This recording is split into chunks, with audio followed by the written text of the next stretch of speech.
Today we are talking with a filmmaker named Cristian Bernard, and his film is called Under Your Feet from the Midnight Shivers program. So a scary film that takes place in an apartment building. Hi, Cristian. Hi, hi. So the main star in your film is Maribel Verdú, who has played in so many different genres throughout her career. Yes. So, I think there are many Estonian actors who are very famous, but when there's an offer to do a horror movie, then they're like, no, horror films. No. So what is the culture around horror films right now in Spain? What is the attitude the society has towards horror? Well, I don't know much the culture about Spain in horror films now, because I'm an Argentine Spain filmmaker. I have the two. I don't know.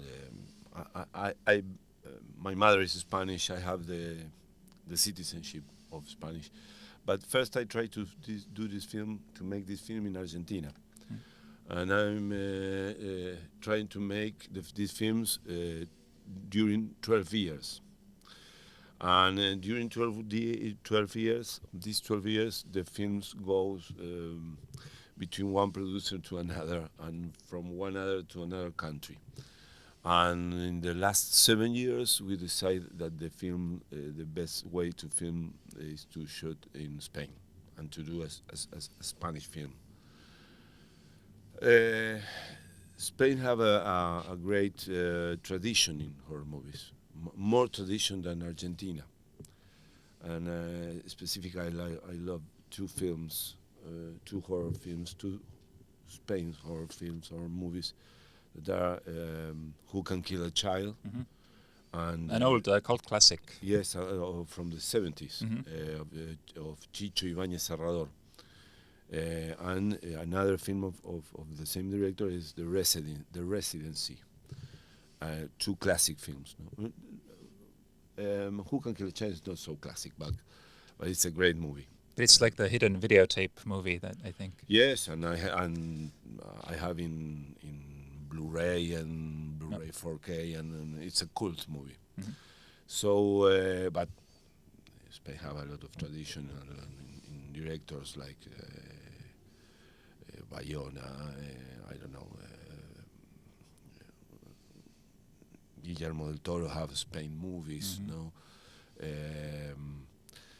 They had the others. They had a lot of great horror movies in the last years. No? Yeah, the and last decade. one director is Jaume Balaguero, and Uh-huh. Jaume was here a few years ago, and I asked him, like, Jaume, why do so many of your Spanish films take place in an apartment building? Because he does that too, and he's very shy. So he said, like, I don't know, I live in an apartment building. I think it's interesting. So what brought you to this in your film, Under Your Feet, the Under apartment? Your Feet is based in a true story, based or inspired in a true story that happens to me and my family 13 years ago. And I have a neighbors, three sisters downstairs in the apartment downstairs. And one night they start to cry and to shout, and these shouts starts one night and belongs 3 years in my life and in my family life. And the problem is that this old woman, start a process of dementia, and I and my wife and I and my kids couldn't sleep, and it's a true nightmare that we live. And in the middle, I'm writing another script called Thunder Road, like the same name like a Springsteen song. But it's an adventure movie. And when we are writing, my screenwriter saw that I'm falling asleep. So he told me, what happens to you? And I said, no, I couldn't sleep because there's a lot of shouts in my home. And I told the story, and he said, there's an idea for a horror movie. And we stop what we are writing and start to write Under Your Feet.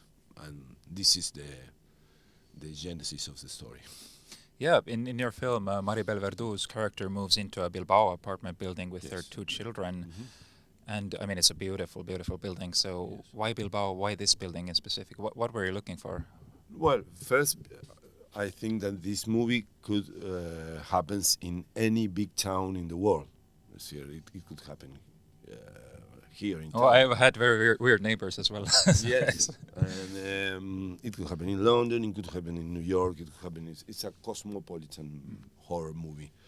Bilbao, first because we had a great tax rebates and help for produce the film, and Carlos Juarez, who is a producer of a film called The Platform. I don't know if you saw. Oh yes, yes. A horror Netflix. movie, another horror movie. Excellent film. Love the screenplay, and he produced the film. He decided to produce the film, and he said we will shoot in Bilbao. And the first location that he sent me was this building. Generally, I'm very obsessive with the location. In the first years that we tried to do the movie, I think that the movie, the best is shot the movie in a studio, okay, and I draw all the movie, all the storyboards, because it's a film of camera, and the camera is very important in the film. But as the time passes and the money is less, and we decide to shoot anyway, Carlos sent me this location, and I saw it and said, "This is the building." And we shot out. It's the same building. We shot outside and inside the same building. Which makes everything more complicated technically, because when you build a big set, then you have space for the camera and for the. But in this apartment, I mean, Yes. very tight, right? Very So tight, but it's very it have big spaces, so we could play with the camera and shot well. But is there a historical, because it gets mentioned a few times in the film that, you know, in this building many politicians, intellectuals Yes. live. There's a history to this building. Yes. So is there a political meaning to everything too? Yes. Can you explain a little bit? Because I was wondering, because it gets mentioned a few times, there's a generational element, right, in the film? Yes, yes. It's political because in this building live successful people, no? And politicians and science people, great science, great artists. In the subtext of the story, there's a like a pact with the evil, no? That these people have success because they trade with something obscure. There's something sinister behind the success. More powerful than anything. But the trade is much simple, because we are living now, and I think that this is the political theme of subtext of the film.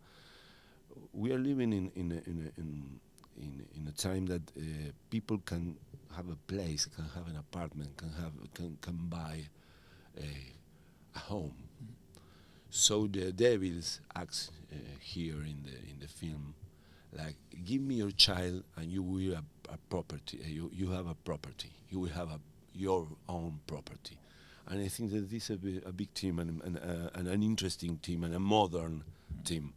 More than, if you saw the Rosemary Babies, you will be a great actor. You will win an Oscar, or you will.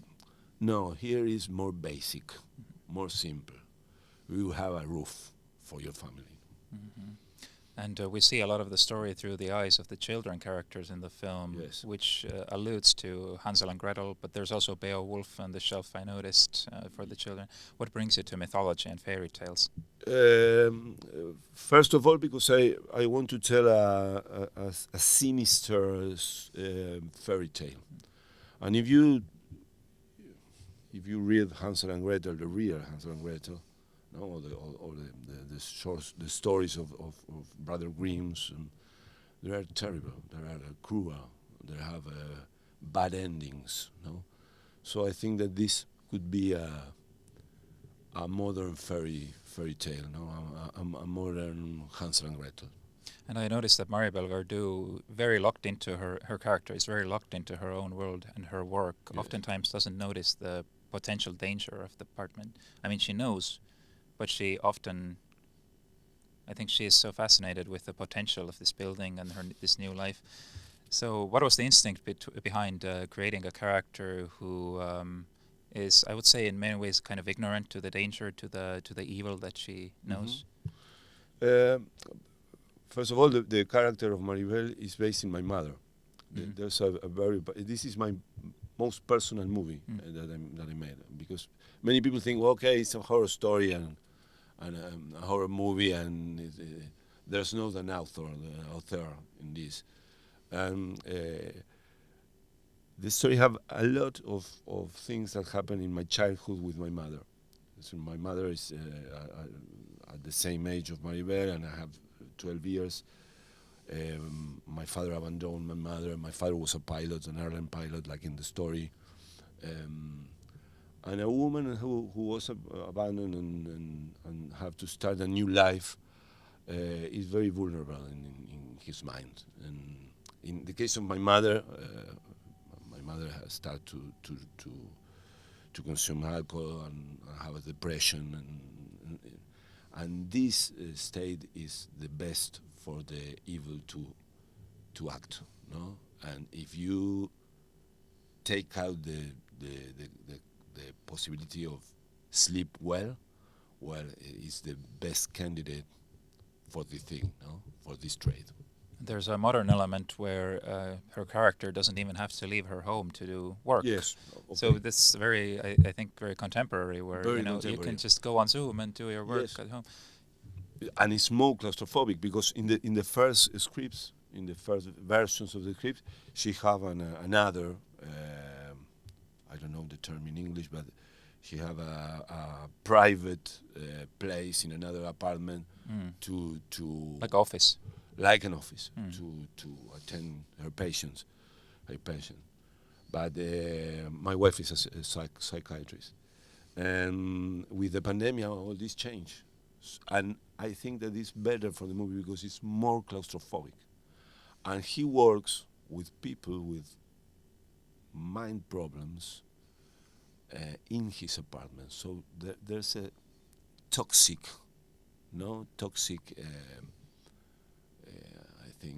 environment for the film if he worked there, more toxic than if he go outside.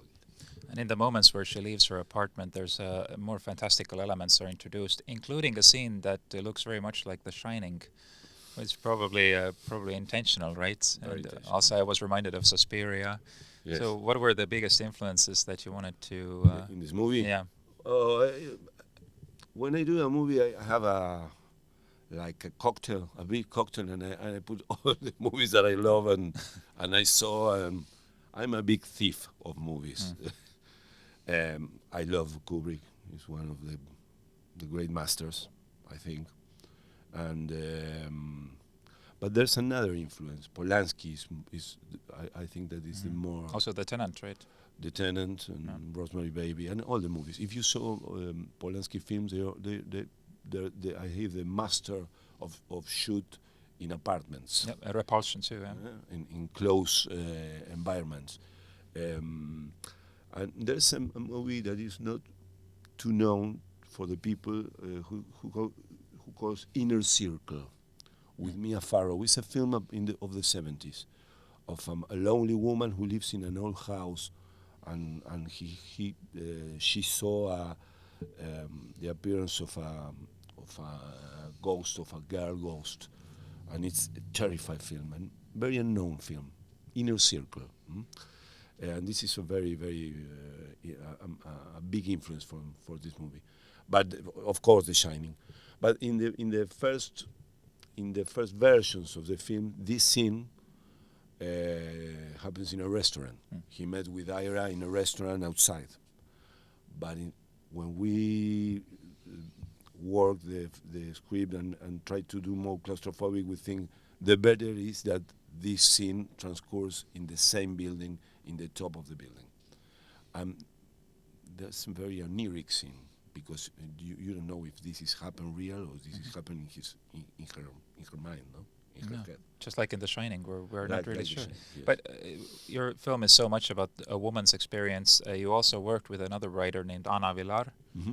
So what was her contribution to the script, and did she offer a more female perspective to the story? Maybe? I think that the feminine side of the character, because it's not only Maribel. If you saw the film, all the heroes in the film are feminine and are women. Like the character of Anna, the crazy neighbor, the apparently crazy neighbor. So I think that Anna brought this thing, no, and the leader of the two sons is the girl, no, the one who take the decision of I have a plan to save mother, no, to save her mother. And of course, another important female figure in the film, Maribel Verdú. Perhaps before we finish, can you talk a little about working with Maribel and what she brought to the film? For me, Maribel is, I think, one of the best actors in the world. For me, it's like Robert De Niro, like the great ones. For me, and is one of the great. And she's in the same way the story of modern Spanish movies. She do all the genres. I love her in Pan Labyrinth. I love her in the Cuarón film. No, to work with her, work with Maribel it's so a experience. She knows exactly what the lens when you're filming and how to act with the lens. She's a movie actress, no. She has a lot of cinematic culture in his work, no. So it's an amazing experience, an amazing experience. Did she bring anything to the character's personality that wasn't in the script? How much did she create? A lot. How he speaks, but we worked before we shoot the shooting of the film. We work a lot when we are writing the page to page, and we work a lot to construct this woman. And I tell her a lot the experience of my mother. So I think that he captured exactly the spirit, no? The spirit of this woman in crisis and alone. So a woman in crisis, very strange neighbors, a very tasty marmalade. That's all Yes. in under your feet. 2 more screenings coming up, the 22nd November in Tasku Apollo and 23rd November in Solaris Cinema. So take an opportunity and see it, Midnight Shivers program. Thank you so much, Cristian Bernard, for speaking with me. Thank you very much.